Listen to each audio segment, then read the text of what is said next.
Hace 4500 años, el norte de Europa emergía lentamente de la Edad de Piedra.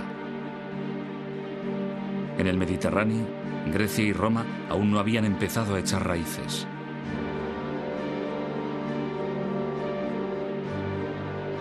Mesopotamia todavía estaba muy lejos de la llegada del gran imperio asirio. Pero en el sur, en la zona nororiental de África, tomaba cuerpo algo sin paralelo en la antigüedad.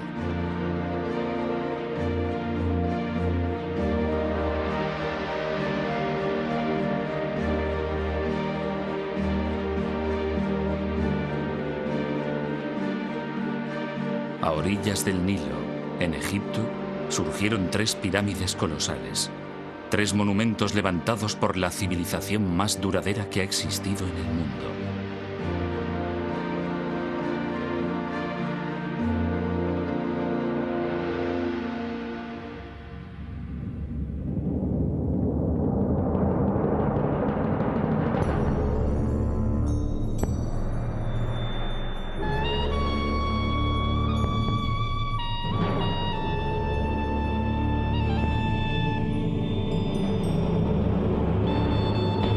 Egipto.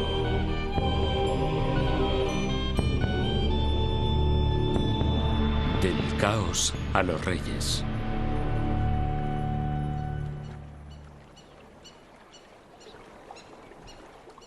Cuando el historiador griego Heródoto visitó Egipto, 4 siglos y medio antes de nuestra era, quedó impresionado.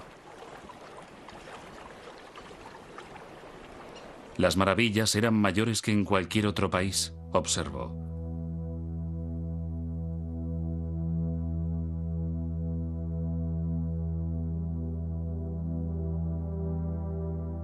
Había pirámides más altas que cualquier construcción levantada en el mundo. Avenidas de esfinges, mitad humanas, mitad animales. Y altos pilares de piedra llamados obeliscos. Había estatuas gigantes de faraones fallecidos mucho tiempo atrás. Y momias exóticas cubiertas de oro. Y por doquier, los símbolos enigmáticos de su escritura sagrada.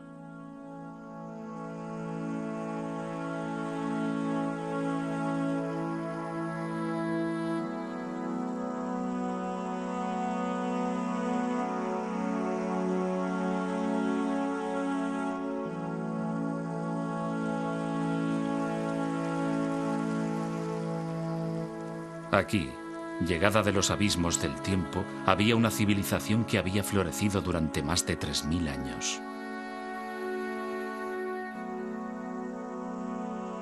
Para los antiguos, Egipto ya era antiguo.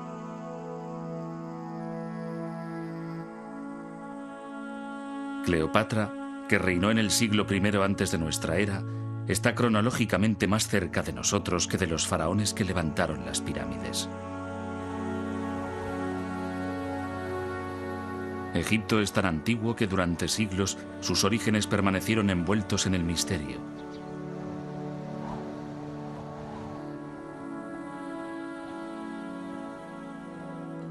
Incluso los propios egipcios no tenían una idea precisa de su antigüedad ni de su origen.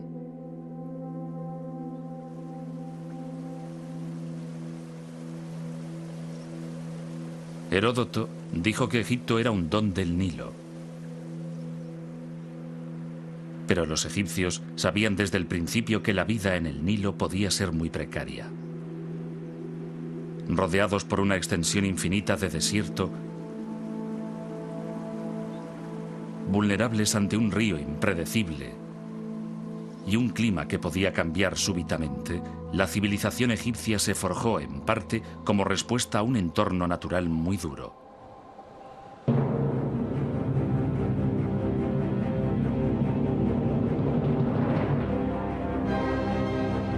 Los egipcios lo llamaban caos. Acechando en la oscuridad, había fuerzas poderosas que esperaban ser liberadas.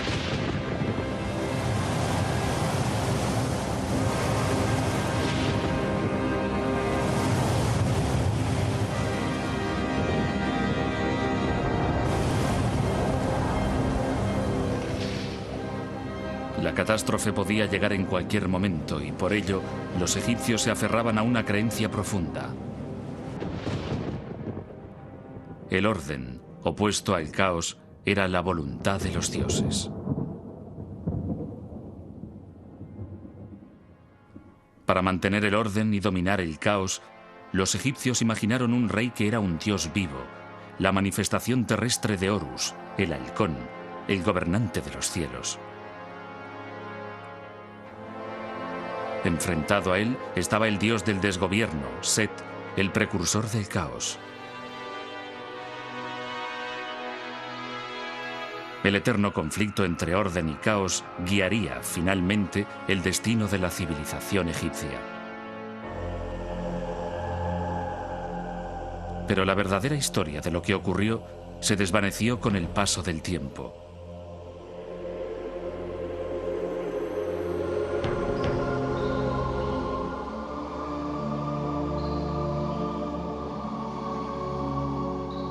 En el crepúsculo de la grandeza de Egipto, hacia el año 300 antes de nuestra era, un sacerdote llamado Manetón inició la titánica tarea de compilar la primera historia completa de Egipto.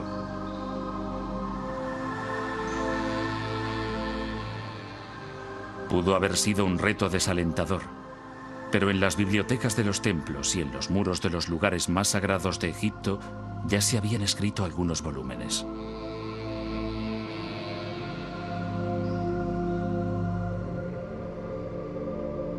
Unos 1000 años antes del nacimiento de Manetón, el faraón Setos I construyó un templo en Abido dedicado a Osiris, el dios de los muertos. En una extraordinaria sala de los antepasados, su hijo, el futuro Rameses II, aparece leyendo un papiro. El documento, grabado en el muro con escritura jeroglífica, contiene una lista de 76 nombres reales en orden cronológico.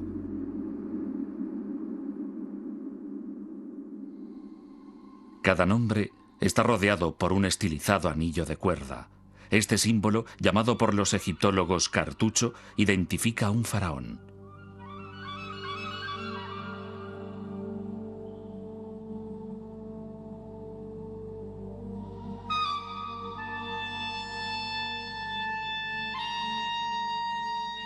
Utilizando documentos como este, Manetón dividió su historia en 30 dinastías reales.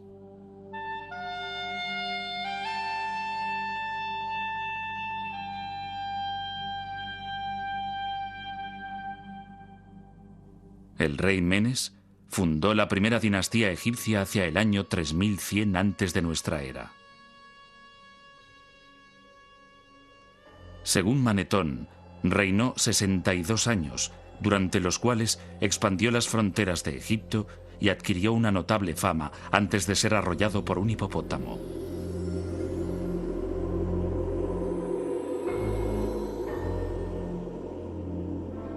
Antes del reinado de Menes, Egipto había sido gobernado por unos semidioses llamados espíritus de los muertos.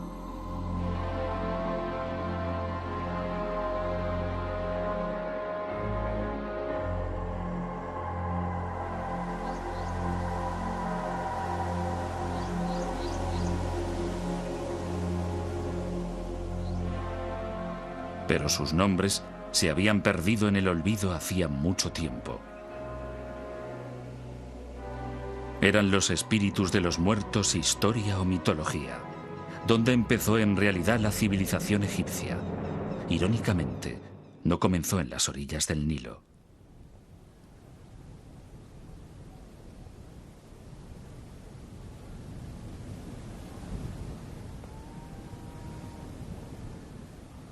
A más de 100 kilómetros al oeste del río, en el desierto del Sahara, el calor es tan sofocante y la sequedad tan pronunciada que la lluvia se evapora antes de llegar al suelo.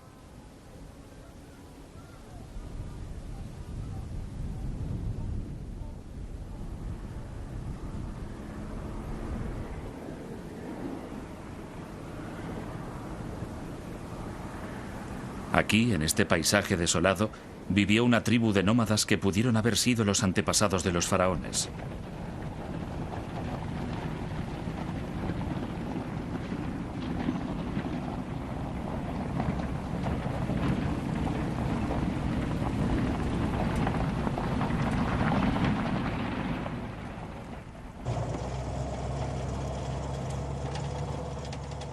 Fred Wendorf, de la Universidad Metodista del Sur, de Dallas, Texas, dirige un equipo internacional de arqueólogos que han batido el desierto buscando rastros de la presencia del hombre.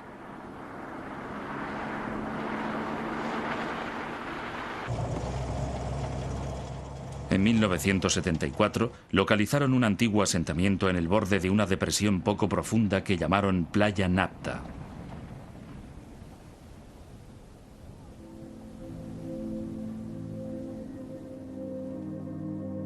El Sahara no fue siempre seco y árido.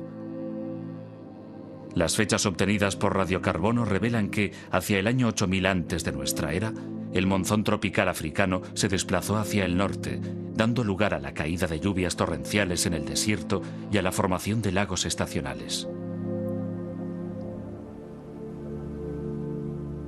Uno de estos lagos fue Playa Napta.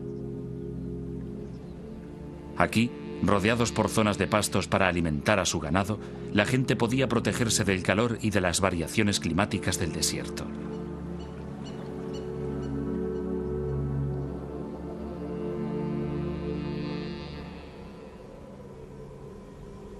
Pero la lluvia era impredecible, y sin ella el lago se secaba.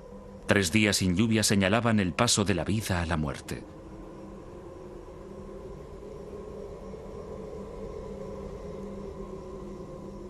Cuando la supervivencia estaba en entredicho, sucedió algo sorprendente.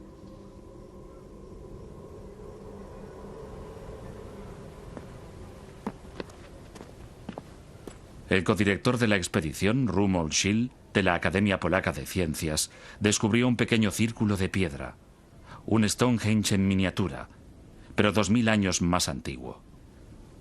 En su opinión, pudiera haber servido para predecir la llegada de la estación de las lluvias. Este humilde montón de piedras que se ve aquí es, en realidad, uno de los calendarios más antiguos que conocemos. Consistía en un anillo y 2 alineaciones de piedras verticales que yo llamo puertas. Pueden verse aquí y allí, y una de las alineaciones señala exactamente el norte. La otra, que se ve aquí, orientada en esta dirección, señala la posición del Sol el 21 de junio.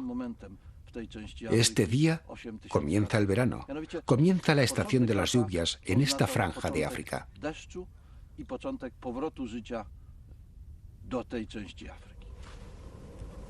El descubrimiento de este calendario circular solo fue el inicio de una serie de hallazgos. Cerca de allí se encontraron varias piedras colocadas formando círculos que marcaban la situación de hoyos profundos.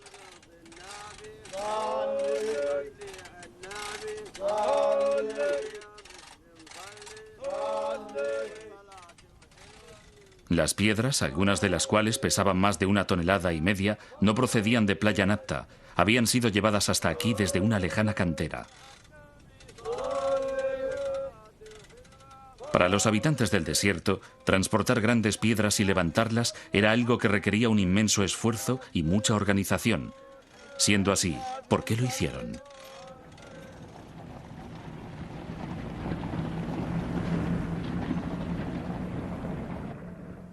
Fred Wendorf cree que podrían señalar la posición de tumbas de personajes importantes u honrar a sus espíritus.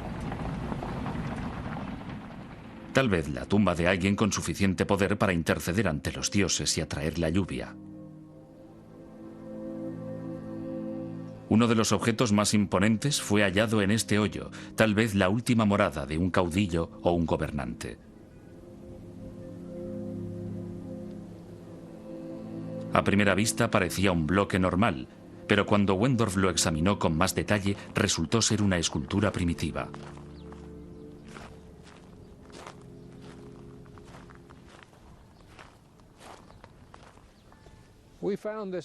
Encontramos esta piedra de enormes dimensiones y muy bien labrada en este hoyo, 1 metro por encima de una gran roca que tiene forma de hongo y que le servía de base. Se puede comprobar que fue cuidadosamente trabajada. Las superficies fueron perfectamente pulidas y las aristas afiladas. También se aprecia que sabían cómo controlar el tamaño del bloque haciendo las incisiones que se ven en esta cara. Después, mediante una cuña, quitaban los pedazos sobrantes en los lugares exactos que querían. Es un ejemplo impresionante de piedra labrada y podría señalar el inicio de la fascinación de los egipcios por los trabajos con grandes piedras.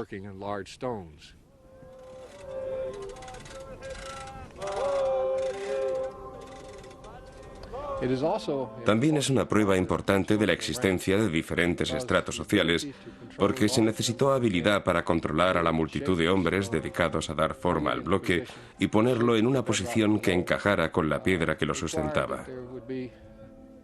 Para ello fue necesario que un gran número de hombres trabajara durante un largo periodo de tiempo, lo cual indica que quien los mandaba tenía una categoría superior a la de los demás. Aquí, hace 7000 años, los primeros y toscos monumentos de Egipto surgieron del desierto para honrar a un rey caído y para llevar orden al caos.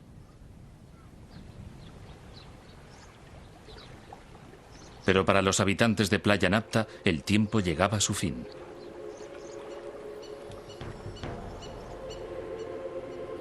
Hacia el año 5000 antes de nuestra era, el monzón de verano volvió a cambiar de ruta, dirigiéndose ahora hacia el sur. La lluvia finalmente cesó y los oasis, como el de Playa Napta, se secaron para siempre.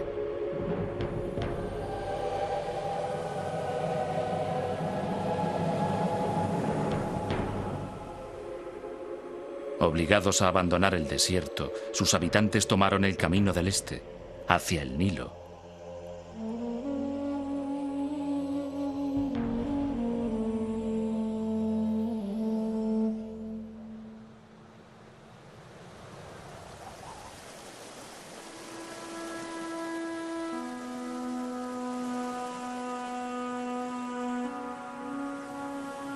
El Nilo es la sangre que da vida a Egipto.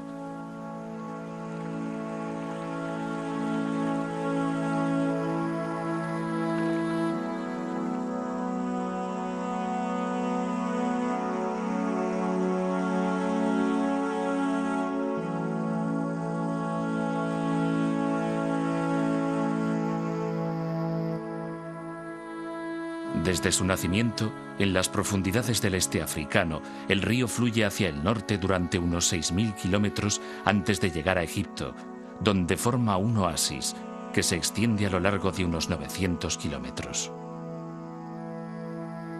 En los últimos 150 kilómetros se despliega en un amplio delta antes de desembocar en el mar Mediterráneo.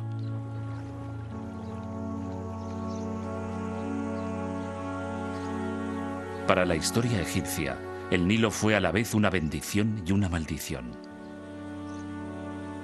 Una vez al año, cargado con el agua de las lluvias monzónicas en Etiopía, el río inundaba sus riberas depositando una tierra muy fértil que los egipcios llamaban Tierra Negra.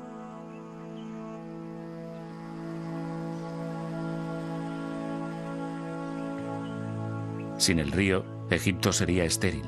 Con él, es una de las regiones más fértiles de la tierra.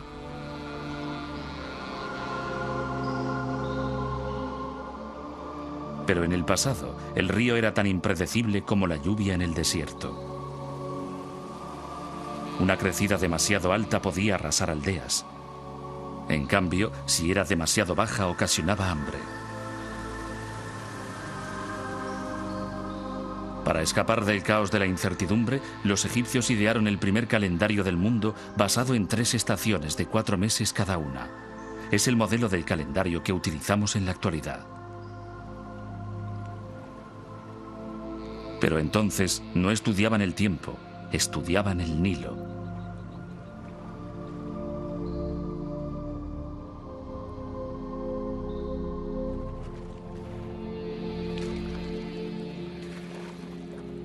La estación de la crecida se llamaba inundación.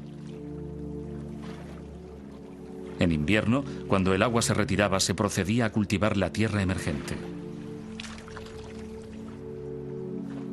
Durante la estación seca, cuando el Nilo estaba en su nivel más bajo, se realizaba la cosecha.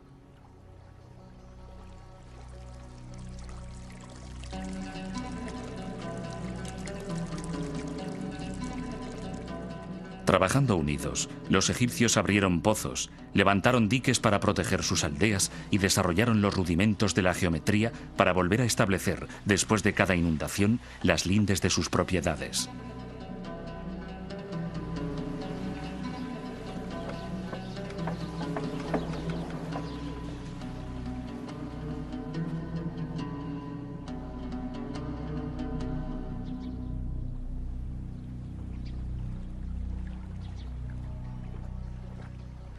En el año 4000 antes de nuestra era, cuando los habitantes de Playa Napta ya se habían instalado en el valle del Nilo, empezaron a aparecer los primeros indicios de la civilización egipcia. Alfarería bellamente decorada. Paletas en forma de animales para mezclar cosméticos.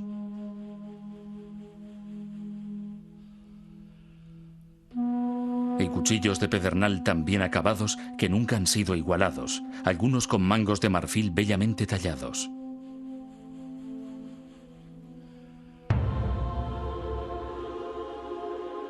Gradualmente, entre los años 4000 y 3000 antes de nuestra era, emergieron dos poderosos reinos.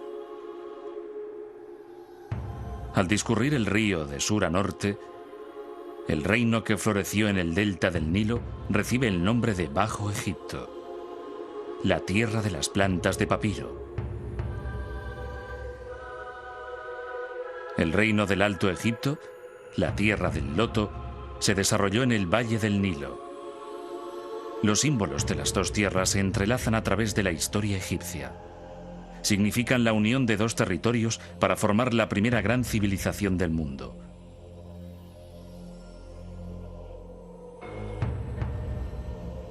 Lo que ha desconcertado largo tiempo a los arqueólogos es cómo y cuándo tuvo lugar esta unificación. René Friedman, de la Universidad de California en Berkeley, y sus colegas están buscando pistas de ello en la antigua capital del Alto Egipto.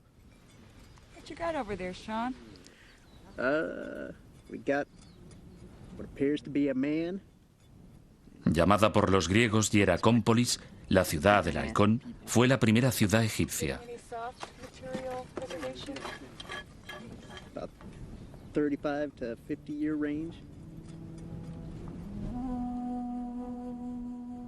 Sus monumentos y construcciones desaparecieron hace tiempo. En su lugar se encuentran por doquier agujeros abiertos por los ladrones. Hace un siglo, los arqueólogos creyeron que todo lo que quedaba en el desierto era un cementerio saqueado y que no valía la pena excavarlo. No podían imaginarse que en la arena se escondía una gran riqueza de nuevas informaciones.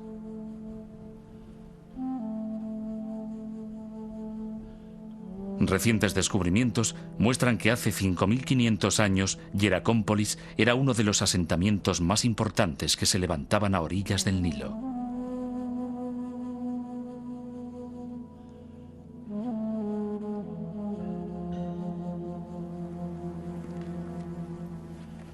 Tenía unos 3 kilómetros de longitud y era una comunidad bulliciosa de agricultores, administradores, artesanos y alfareros.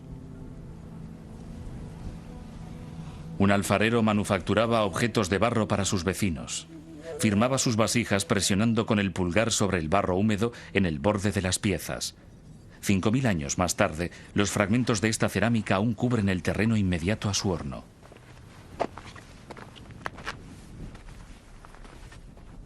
A causa de un grave accidente, todavía es posible identificar su casa. Estos son los restos de la casa del alfarero. En todo Egipto es la casa más antigua que se ha conservado y su buen estado de conservación se debe a que el alfarero trabajaba demasiado cerca de su vivienda. Por fortuna nuestra y desgracia suya, cierto día un cambio de viento hizo que el fuego del horno superara la corta distancia que había hasta su casa y la incendiara. El fuego quemó y endureció el limo y el adobe que formaban la parte inferior de la casa. reduciendo las vigas y las esteras de sus paredes al carbón y a las cenizas que vemos aquí.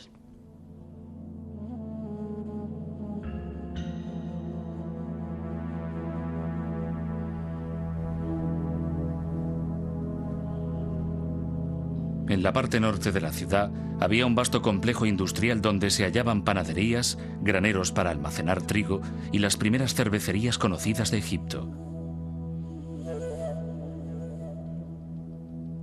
Pero el edificio más importante de Hieracómpolis fue descubierto en 1985, cuando los arqueólogos encontraron varios agujeros de 1,80 m de profundidad, lo suficientemente grandes como para alojar unas inmensas columnas de madera de 6 metros de altura. Estas columnas formaban la fachada de un santuario inmenso que debía dominar el complejo del templo y toda la ciudad de Hieracómpolis.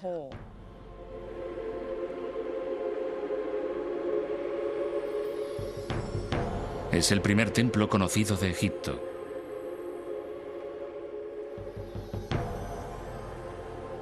En ninguna parte era más evidente el poder del faraón. Durante las ceremonias rituales, el faraón, sentado en su trono, asistía al sacrificio de animales al dios halcón Horus, el patrón de todos los futuros reyes de Egipto.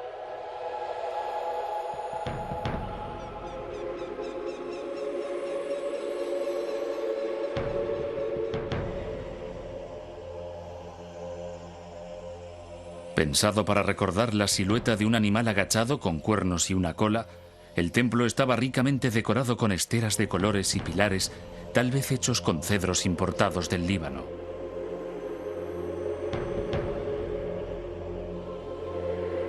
Fue el prototipo de todos los grandes complejos de templos que se construirían en el futuro y dominaba el paisaje de Hieracómpolis.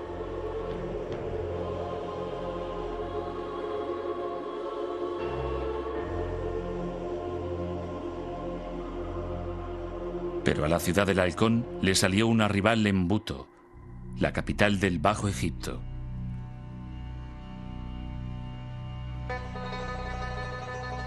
Situada al norte del Cairo moderno, en el delta del Nilo, todo lo que queda de Buto es un enorme montículo de tierra y escombros,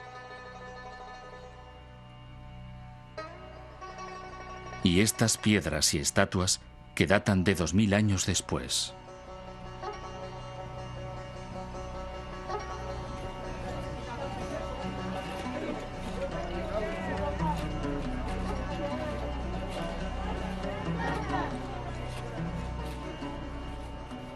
A pesar de todo, en esta zanja los arqueólogos han descubierto fragmentos de centenares de utensilios de barro que proceden del mismo período que Hieracómpolis, 3500 años antes de nuestra era, e incluso de antes.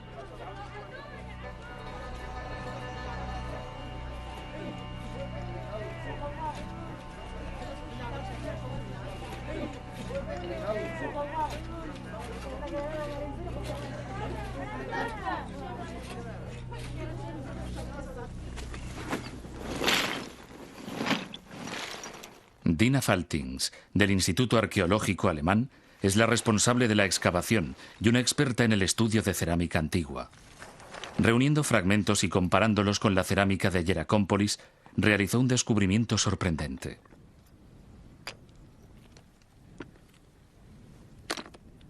Buto, en tiempo remoto, había albergado una cultura muy diferente.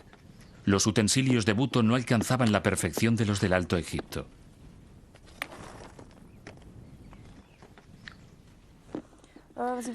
Tenemos aquí una vasija de cerámica formada por una base y unas láminas verticales dispuestas a su alrededor que simplemente fueron unidas y calentadas superficialmente para fijarlas al conjunto.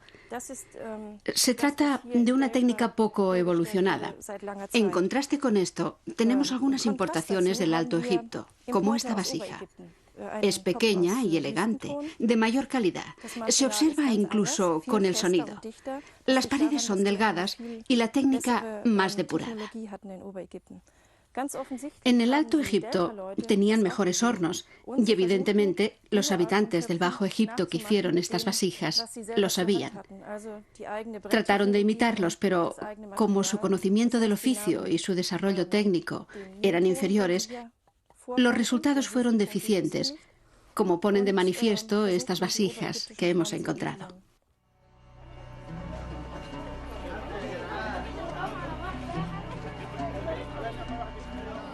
La tarea de Dina Faltings en Buto revela que en el año 3200 antes de nuestra era, la superior cultura del Alto Egipto llegó hasta el Bajo Egipto y los dos reinos se convirtieron en uno solo. Pero, ¿fue una transformación pacífica?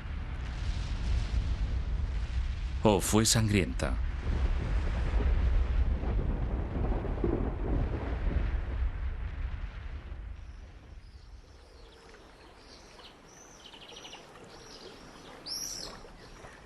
La unión de los dos reinos, que se extendía a lo largo del Nilo, era un punto de referencia en la evolución de la civilización egipcia. Pero cómo se llegó a ello era una pregunta de difícil respuesta. Todo lo que tenían los arqueólogos para basar sus teorías era un objeto encontrado en Hieracómpolis en 1898. Esta exquisita paleta ceremonial de pizarra data aproximadamente del año 3100 antes de nuestra era. Está dedicada a un rey del Alto Egipto llamado Narmer, que algunos creen que fue el legendario rey Menes, el primer faraón de Egipto.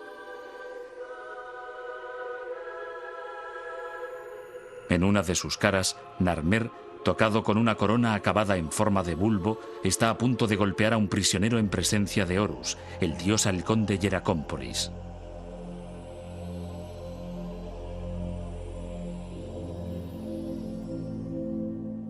En la otra cara de la paleta, Narmer, tocado con una corona adornada con una lengua enroscada, aparece en una procesión que se dirige hacia unos prisioneros decapitados. Dos leones, con sus largos cuellos entrelazados, simbolizan la unificación. La clave para entender la paleta de Narmer son las coronas.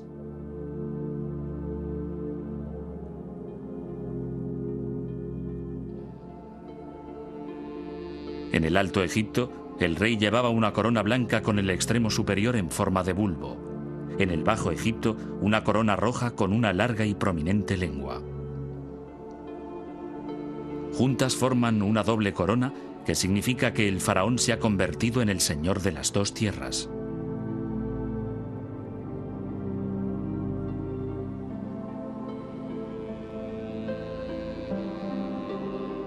En los 3000 años que siguieron a la unificación, la imagen del rey ciñendo una doble corona aparecerá en estatuas y templos a lo largo y ancho de Egipto para indicar su dominio sobre todo el territorio.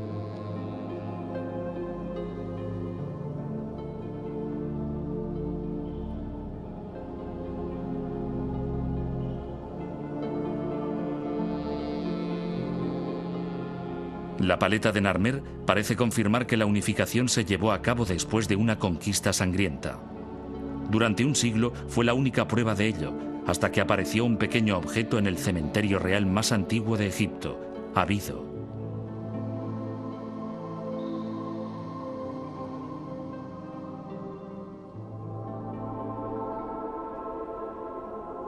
Considerada la última morada de Osiris, el rey de los muertos, el suelo está literalmente cubierto por fragmentos de cerámica, restos de las ofrendas a uno de los más importantes dioses de Egipto.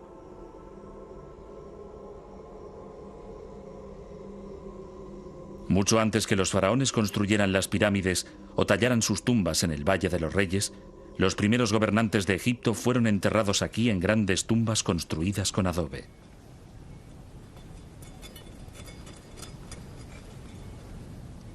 Cuidadosamente estudiado a finales del siglo pasado y comienzos de este, se creyó que el cementerio de Abido había desvelado todos sus secretos hasta que en 1977 el arqueólogo alemán Günther Dreyer volvió a excavar en el emplazamiento.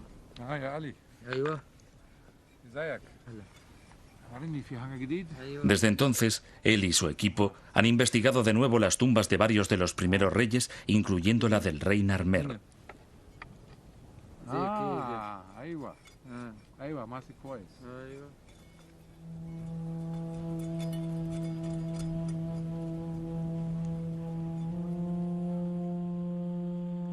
Dreyer se emocionó ante el descubrimiento de una etiqueta de marfil.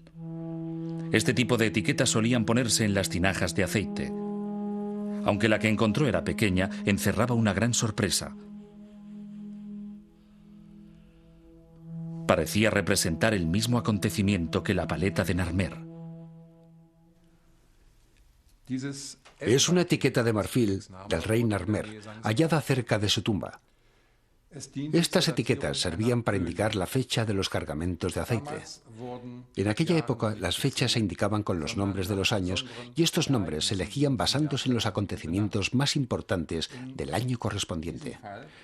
En este caso, es una victoria del rey Narmer sobre los pueblos del delta. Y obviamente, es el mismo acontecimiento representado en la paleta de Narmer. De ello podemos concluir que la paleta de Narmer hace referencia a un hecho histórico que tuvo lugar en un año determinado. Pero la etiqueta es solo una pieza de un rompecabezas. Otro descubrimiento realizado en Abido sugiere que el proceso de unificación había empezado mucho antes del reinado de Narmer, por lo menos 5 generaciones antes. Bajo estos montículos de escombros, Dreyer encontró las tumbas de los reyes de una desconocida dinastía anterior que ahora los egiptólogos llaman la dinastía Cero. En las tumbas había otras etiquetas, algunas incluso más sorprendentes que la primera. Aquí, grabada en marfil, estaba la prueba clarísima de que los egipcios habían elaborado un sistema de escritura totalmente desarrollado, no solo antes de lo que se pensaba hasta entonces, sino incluso antes de que lo hicieran los sumerios en Mesopotamia, a los que se consideraban los primeros en producir un lenguaje escrito. La primera escritura sumeria, que vemos aquí, era un sistema de contabilidad formado por sencillas imágenes y números. La escritura egipcia ya contenía signos que correspondían a sonidos, como los alfabetos modernos. Todos los signos jeroglíficos de estas etiquetas representan sonidos. La serpiente representa el sonido Y. Junto a 2 triángulos forma la palabra Yu, que significa montaña. Estos símbolos significan las montañas de la oscuridad y se refiere al oeste, el lugar por donde se pone el sol.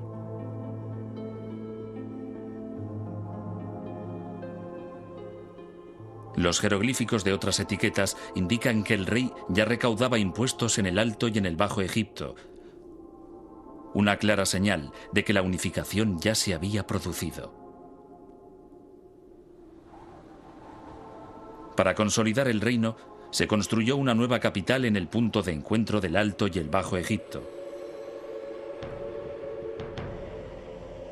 Fundada por el rey Menes, que algunos egiptólogos creen que es el histórico rey Narmer, Memphis estaba destinada a ser la mayor ciudad del país.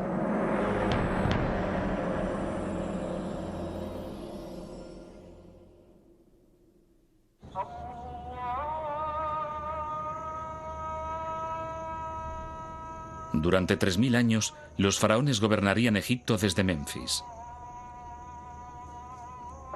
Hoy, de aquella ciudad solo quedan ruinas, pero nada que date de los tiempos del rey Narmer. Los egiptólogos hace tiempo que creen que la antigua capital siempre estuvo situada aquí.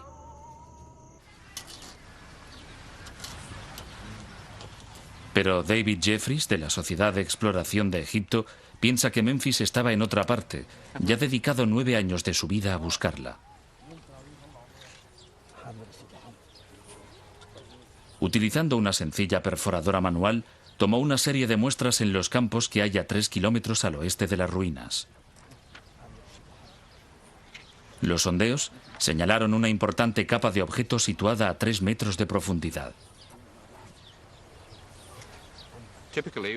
Lo que esperamos encontrar en esta zona, unos metros por debajo de la posición que hemos alcanzado en este momento, es cerámica en el nivel inferior del limo, cerámica del periodo que se sitúa alrededor del año 3000 antes de nuestra era, el periodo de los primeros reyes del Egipto unificado y que representa la fundación de la capital del país en esta zona.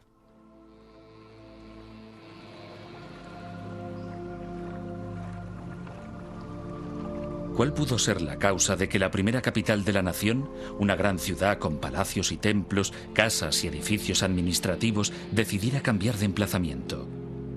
Dos grandes fuerzas naturales, el desierto y el Nilo. Ahora estamos en los límites del desierto occidental, mirando el valle del Nilo hacia los riscos orientales. Aquí el valle solo tiene 7 kilómetros de anchura. Es tan estrecho como en cualquier otra parte del norte del valle, y lo que creemos haber demostrado, estamos mirando hacia el área donde hemos estado haciendo estos sondeos, lo que creemos haber demostrado es que aquí el río fluía muy cerca de los límites del desierto y que la ciudad se extendía a lo largo del río, exactamente debajo de donde nos hallamos. Y que al llegar la arena del desierto occidental y al mismo tiempo desplazarse el río hacia el este, la ciudad siguió el movimiento del río hasta donde hoy están las conocidas ruinas de Midrashina, a unos 3 kilómetros a través del valle. El caos de los cambios del Nilo, por una parte, y el crecimiento del desierto, por otra, persiguieron a los egipcios durante toda su historia.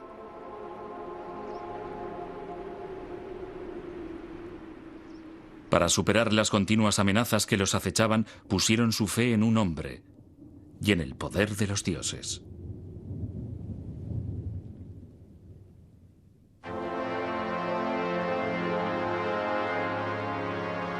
Para protegerse del desastre, los egipcios confirieron a su rey un poder absoluto y le adoraron como a un dios.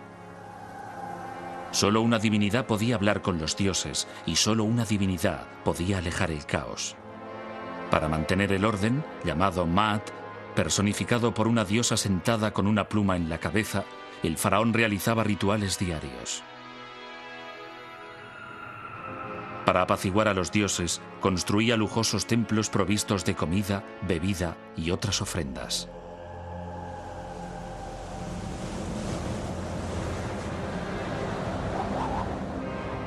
El caos se presentaba bajo varias formas. Podía manifestarse como una violenta tempestad de arena procedente del desierto o como un enemigo extranjero.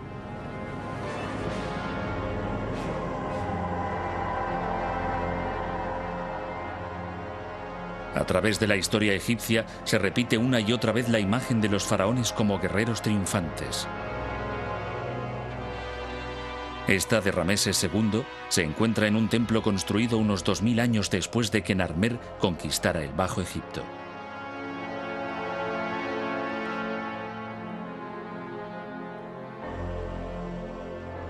Seguramente Rameses nunca condujo un ejército al combate.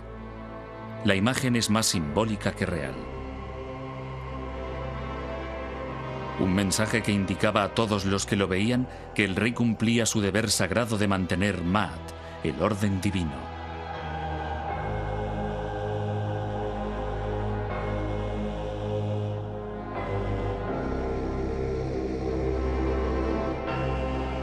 Parece más probable que los faraones supervisaran sus campañas militares a distancia.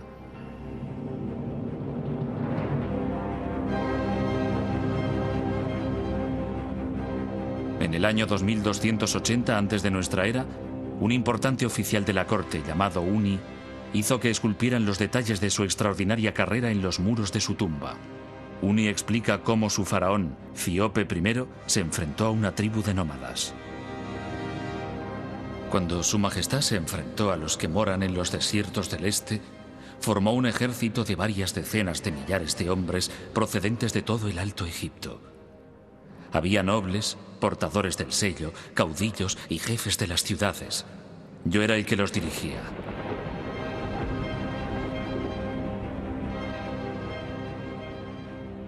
Este ejército volvió sano y salvo. Había asolado la tierra de los moradores de la arena. Había saqueado sus plazas fuertes. Había incendiado sus mansiones. Su Majestad me alabó grandemente por ello.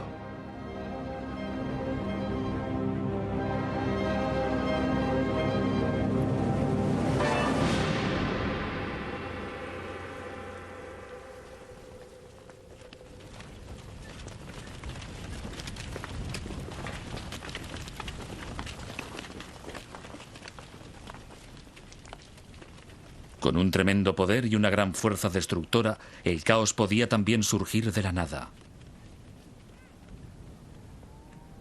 No muy lejos del emplazamiento de la antigua Menfis, en una cantera de Helouan, 30 kilómetros al sur del Cairo, está la presa más antigua del mundo. Aunque es difícil de imaginar, después de 4000 años, esta inmensa mole de piedra formaba parte de un enorme proyecto de ingeniería proyectado para controlar las inundaciones súbitas. Fascinado por la temprana tecnología egipcia, Gunther Dreyer realizó un detallado estudio de la presa. Calculó que 500 hombres tardaron 10 años en construirla, cargando hasta allí unas 184.000 toneladas de piedras. La presa era un intento extraordinario de dominar el caos. Por desgracia, no funcionó. La presa atravesaba el Wadi, desde allí hasta ahí.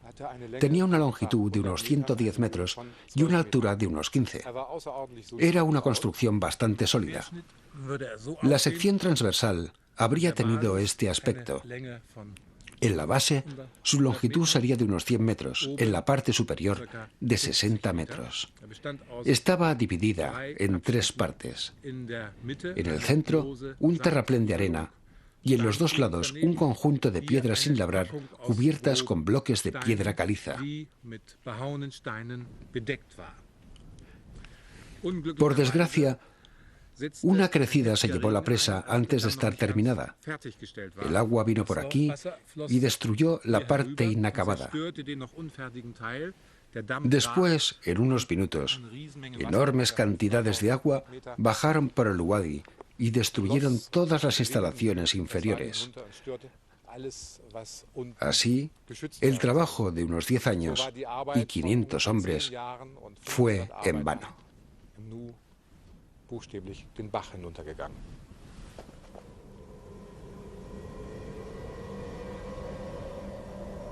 Para los egipcios que la construyeron, el desastre fue una trágica advertencia de lo destructivas que podían ser las fuerzas de la naturaleza y de la necesidad de una vigilancia constante.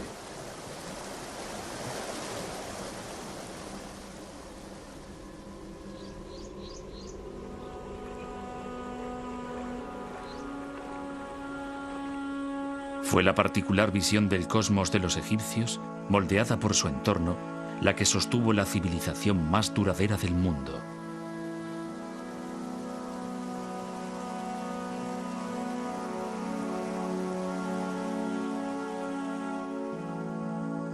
En el centro de todo ello estaba el faraón.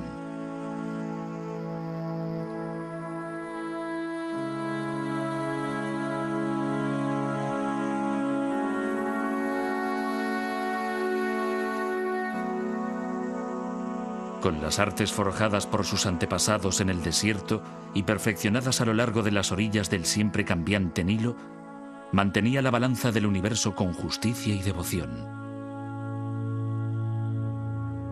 Luchaba contra los continuos y virulentos ataques de la naturaleza, las agitaciones sociales e incluso contra lo sobrenatural.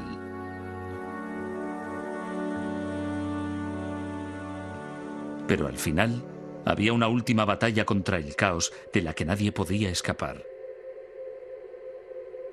Aunque el faraón era un dios, también era un hombre. Debía morir.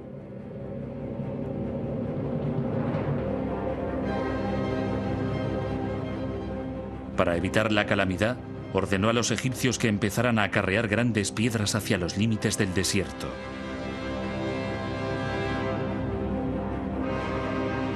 Lentamente surgió una nueva clase de monumento que debía simbolizar el triunfo final del rey. El triunfo de la vida eterna. Había empezado la era de las pirámides.